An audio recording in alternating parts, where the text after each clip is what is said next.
अस्सलाम वालेकुम friends, welcome to my channel. आज हम बना रहे हैं टर्किश फ्लैट ब्रेड बग़ैर अवन के और ना ही हम इसमें नॉन स्टिक पैन यूज़ करेंगे। मैदा लिया है 3 कप, सॉल्ट लिया है इसमें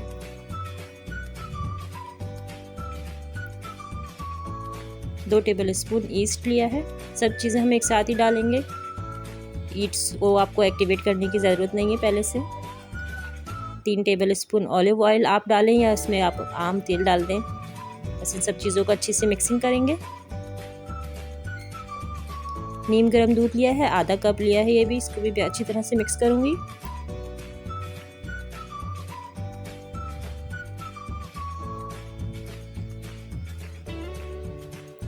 बस अब हाथ से आप इसको नीम गर्म पानी से हम गूँदेंगे। नीम गर्म पानी भी मैंने तकरीबन आधा कप ही लिया है। इसे ऐसे ऐसे डालेंगे और अपने से डो फॉर्म में लेकर आ जाएंगे। बहुत सिंपल है इस ब्रेड को बनाना। देखिए मैं थोड़ा थोड़ा पानी करके इसे गूंद लिया है। इसके ऊपर मैं हल्का सा ऑयल लगा के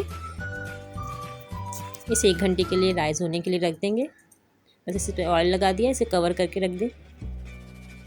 ये डो हमारी राइस हो चुकी है बहुत अच्छे से। बस मैं हल्का सा ऑयल लगा के हाथ पे और इसको मैं इसकी तमाम एयर निकाल के इसका एक बड़ा सा पेड़ा बना लूँगी।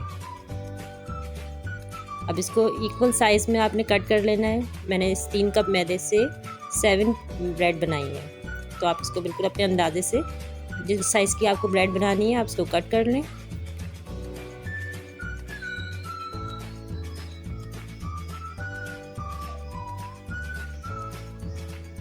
बस इसका मैं छोटा सा एक बॉल बना के काउंटर पे मैंने ज़रा सा मैदा डस्ट किया है। थोड़ी सी मोटी रोटी बेलेगी इसकी।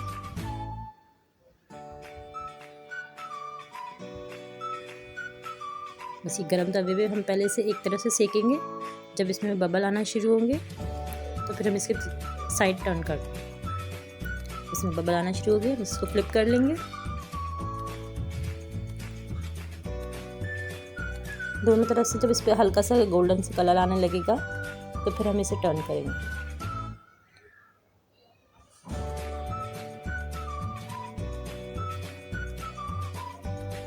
दूसरी तरफ से भी सिक गई है। अच्छा सा इसमें कलर आ गया है हल्का सा डॉट डॉट से। अब ये फूल जाएगी। आप हर रोटी आपकी इस तरह से फूलेगी तो आप ये पॉकेट्स की तरह से बन जाएगी। आप इसमें स्टफिंग भी कर सकते हैं, इसके रोल भी बना सकते हैं। बहुत अच्छी सी ये बलून की तरह फूलना शुरू हो जाती है। तो दोनों तरफ से अच्छा सा इसका कलर आ जाए तो फिर आप इसको उतार दें।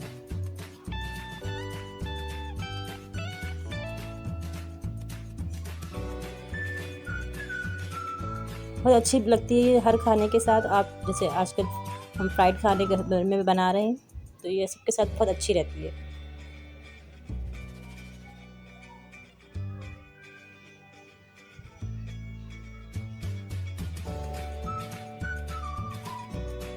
ये हो गई है।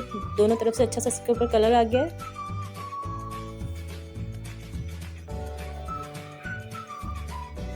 सेकंड भी बना लिए। देखिए ये भी इसी तरह से बलून की तरह से फूल जाती है। बस थोड़ा सा पेशेंट वाला काम है। इसको सिकने में थोड़ी देर लगती है दोनों तरफ से, तब ये फिर फूल जाती है ज़रा। बस गरम गरम इसी तरह से आप एक एक ब्रेड उतारते जाएं और इसके ऊपर बटर लगाएंगे ब्रश से। हम आप घी भी लगा सकते हैं इसके ऊपर। मैंने बटर लगाया है इस पर थोड़ा सा। बस ब्रश से इस तरह से इसके स्प्रेड करके ये हरा धनिया डालेंगे।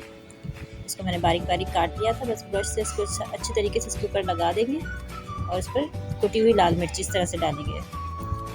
इसी तरह से खाई जाती है ये ब्रेड। तो आप इसको बिल्कुल इसी तरह से बनाइएगा और इसको बना के ज़रूर ट्राई करें, बहुत अच्छी बनती है। बस सेकंड भी इसी तरह से बना लेंगे। इसके ऊपर बटर लगाना है, हरा धनिया लगाना है और कुटी हुई लाल मिर्च। मेरी रेसिपी पसंद आए तो आप इसे लाइक ज़रूर किया करें और अगर आप मेरे चैनल पर नए हैं तो इसे सब्सक्राइब करना नहीं भूलिएगा। मेरी तमाम ही रेसिपीज़ में घर के ही इंग्रेडिएंट्स यूज़ होते हैं। कोई ऐसी चीज़ें मैं इस्तेमाल नहीं करती जो आपको लेने में मुश्किल हो या इस तरह की चीज़ें जो आप नहीं ख़रीद सकते हो। बहुत आसानी से बना लेते हैं हर चीज़। हम घर के ही इंग्रेडिएंट्स के साथ नए नए स्टाइल से नई नई चीज़ें बना सकते हैं आप। Thanks for watching my video.